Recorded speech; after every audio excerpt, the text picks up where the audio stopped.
व्यक्ति का आचरण उसके व्यक्तित्व का परिचायक होता है।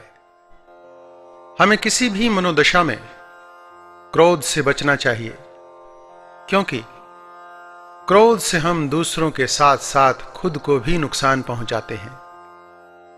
क्रोध की आवेश क्षणिक पल में कुछ ऐसा कर जाते हैं कि जिसका पछतावा हमें जीवन भर रहता है।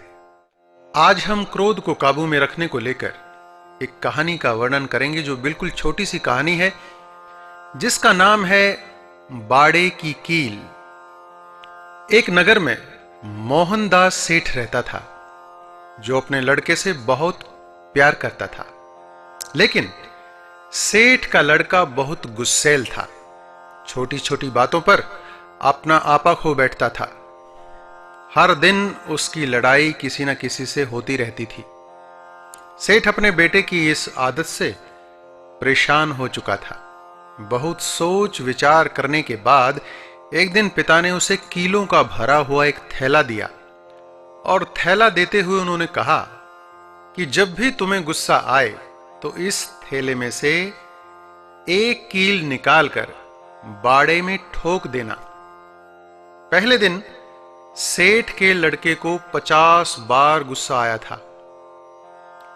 उसने बाड़े में उतनी ही कीलें ठोक दी, लेकिन धीरे धीरे बाड़े में कीलों को ठोकने की संख्या घटने लगी। लड़के को लगा कि कील ठोकने में मेहनत क्यों की जाए, बल्कि उससे अच्छा है कि अपने क्रोध पर काबू किया जाए। लड़का कुछ ही दिनों में पूरी तरह से शांत हो गया। जब उसके पिताजी को यह पता चला तो उन्होंने कहा कि अब जिस दिन तुम्हें एक बार भी गुस्सा ना आए तो इस बाड़े से उस कील को निकाल देना, एक एक करके। लड़के ने ऐसा करना शुरू किया, लेकिन वह दिन भी आया जब लड़के ने बाड़े में लगी आखिरी कील भी निकाल दी। लड़के ने अपने पिता को खुशी से इस बात को बताया।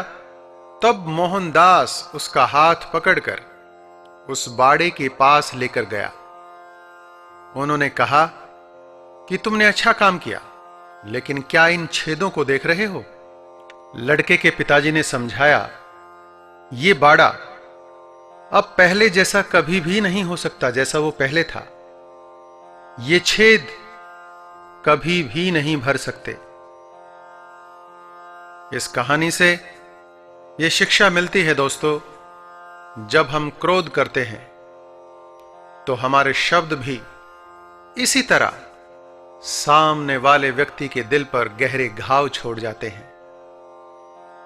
हम चाहे कितनी भी कहानियां क्यों ना सुन लें, जब तक हम उसको अपने ऊपर लागू ना करेंगे तो किसी भी कहानी को सुनने का कोई भी फायदा नहीं है। यह कहानी सुनने से हमारे मन में यह आना चाहिए, जब हमारे अंदर क्रोध उत्पन्न हो तब इस कहानी को याद करो। मैं गारंटी देता हूं कि 100% तो नहीं, 50% क्रोध अवश्य कम होगा।